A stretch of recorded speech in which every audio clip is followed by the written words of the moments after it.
All right. It seems to me that Jason Williams, aka White Chocolate, got a lot to say in nowadays, especially this month. I mean, he will choose Cade Cunningham over Victor Wembanyama to build a team around with, to saying that Michael Jordan would get busted up by today's bigs, which I find it funny because they don't play half of the time or they don't play any defense. I'm looking at you, Ruby Gobert, the same guy that Luka Doncic made him dance and got, drained a long range jump shot in his eye hole, scream expletives in his face, talking mad ish. Yeah, that's the same Ruby Gobert, the defensive player of the year. I think he's a 2-time defensive player of the year. So, yeah. Chill out, big boy. And also, this is the same White Chocolate who is, where's this article right here, saying that we're talking about a bunch of white guys. He undermines Michael Jordan's competition in the NBA Finals while trying to elevate LeBron James. What was it? Just like Michael Jordan, who did he beat in the NBA Finals when he won the finals? No, excuse me. It's when the Chicago Bulls, won the NBA Finals. We're talking about lesser competition, he added. John Stockton, Jeff Hornacek, Craig Edel, Greg Ostertag, Dan Molly. We're talking about a bunch of white guys, great players. But you know what I'm saying? No, I don't know what you're saying. What the hell are you smoking, boy?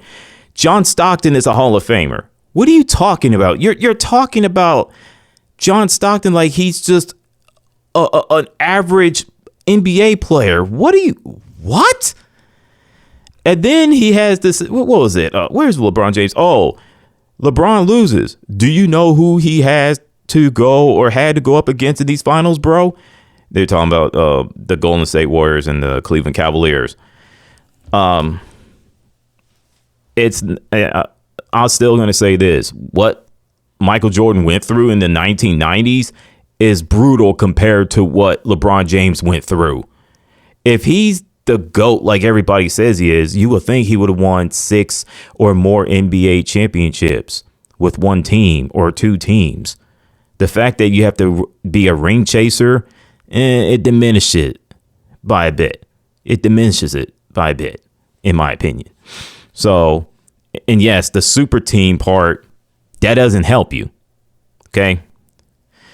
Bunch of white guys. Oh my goodness. And he's white too. That's funny in itself. And he played against players like Michael Jordan and the late, great Kobe Bryant back in the day. I'm talking about Jason Williams, White Chocolate. I'm telling you, these old school players are doing nothing more than just gassing up today's players, meanwhile trying to diminish, dunk on, spit on, crap on, disrespect yesteryear's players. It's sad. And he fell into the Clutch Sports media circle. But nowadays, I'm not surprised. So it's been 6 years since Kobe Bryant's death. It's still unbelievable to me. I'm not going to say anything about Zion Williamson. You don't want me to get started on this dude. The only thing I'll say about him is that he's losing his shoe deal with Jordan at the end of this year. So, and some people think that he's a bust. Like I said, I'm not going to say anything. That his play speaks for itself. And let's move on. Now in football, you got Mike McCarthy is the new head coach for the Pittsburgh Steelers. I know the Steelers fans are not happy with the hiring. I think I saw one or two fans saying that they would rather keep Mike Tomlin. I'm like, no, keep that same energy. Y'all wanted Mike Tomlin gone, so this is what you got to deal with. Shut up and take your medicine. Now you got Joe Brady went from Joe Brady went from the offensive coordinator to a head coach for the Buffalo Bills. We'll see how that works out for him. Todd Monken, who's a former offensive coordinator for the Baltimore Ravens, now he's a new head coach for the Cleveland Browns. And he wants to work with a quarterback they have like Shedeur Sanders, and I think that's good. That's good.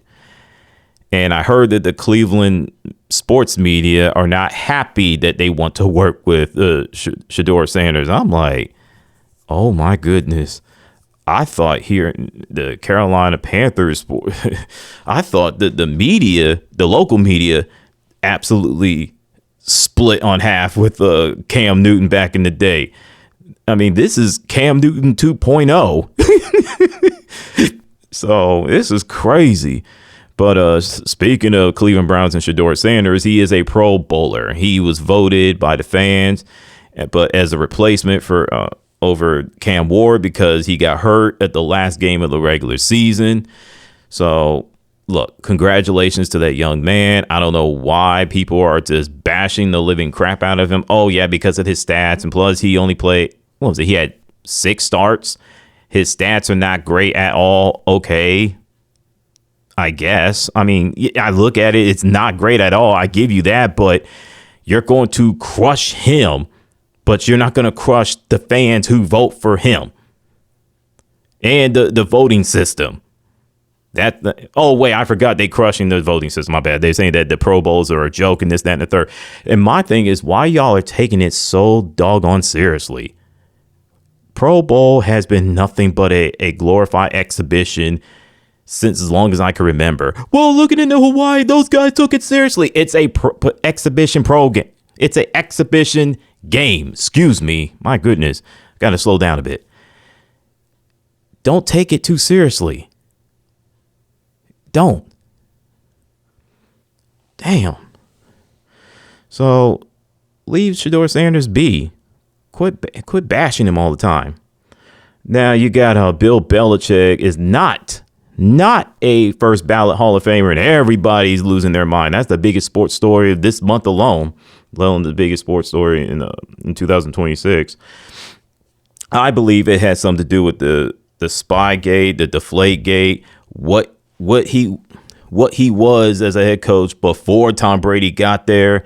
And life after Tom Brady, where he walked to the Tampa Bay Buccaneers and ended up winning the Super Bowl with the Tampa Bay Buccaneers in 2020. Meanwhile, with the New England Patriots, the head coach for Bill Belichick only took that team to the playoffs one time, had different starting quarterbacks, and one of them he took to the playoffs with, it was Matt Jones, who's a backup for the San Francisco 49ers. And then some people thought trying to use the North Carolina Tar Heels disastrous first year with that football program and throwing in there and say, hey, that's the reason why he didn't get in the first ballot. I think it's nonsense. I think it's nonsense. That's not the reason. So he will get in. People need to chill out. It's not the end of the world. I would not trust the Hall of Fame voters. I don't like the Hall of Fame when it comes to sports because it's too much politics. They trying to have these bunch of choir boys.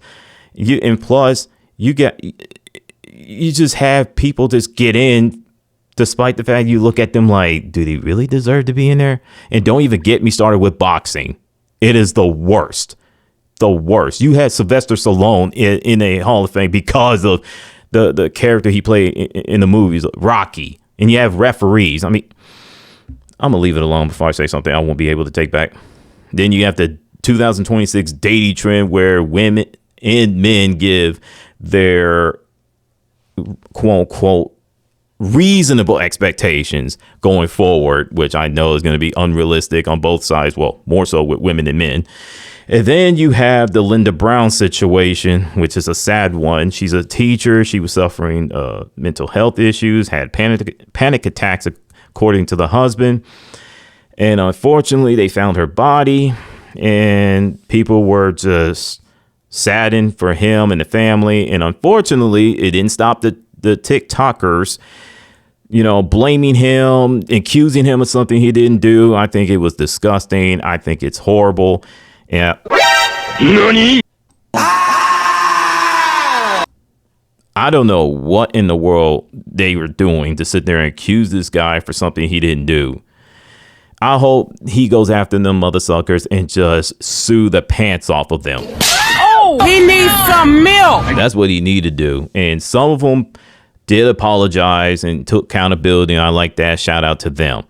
So, yeah, I'll put all the article links in the description. You can read and watch the videos and hear it for yourself. Don Lemon got arrested, and he wasn't the only one in the whole ICE in Minneapolis, Minnesota situation. I feel bad for the families of the 3 people who were killed dealing with the ICE agents. All I'm going to say is You mess around, you will find out.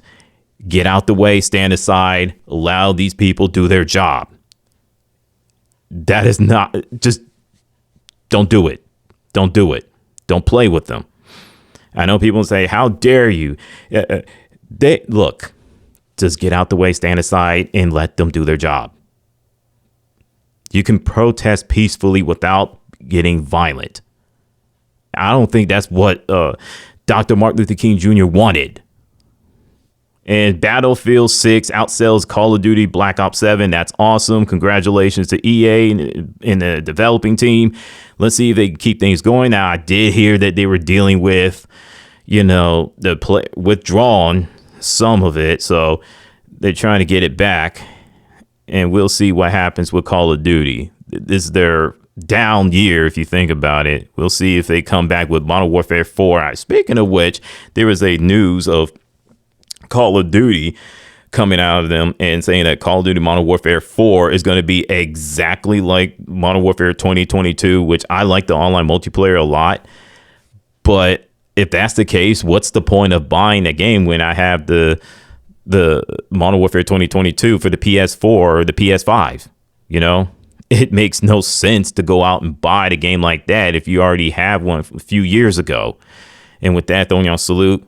What's your thoughts? Oh, we're dealing with like ice storm, snowstorm. Right now, it's snowing outside, but it's not sticking on the ground. It looks like Mother Nature dumped a bag of sand in the streets and it's just dancing around, twirling, swirling like a little tornado. It's like, what in the world? So I just think that the meteorologists have got it right, and they also got it wrong in this whole winter season. And what's your thoughts on the topics of January? Salute.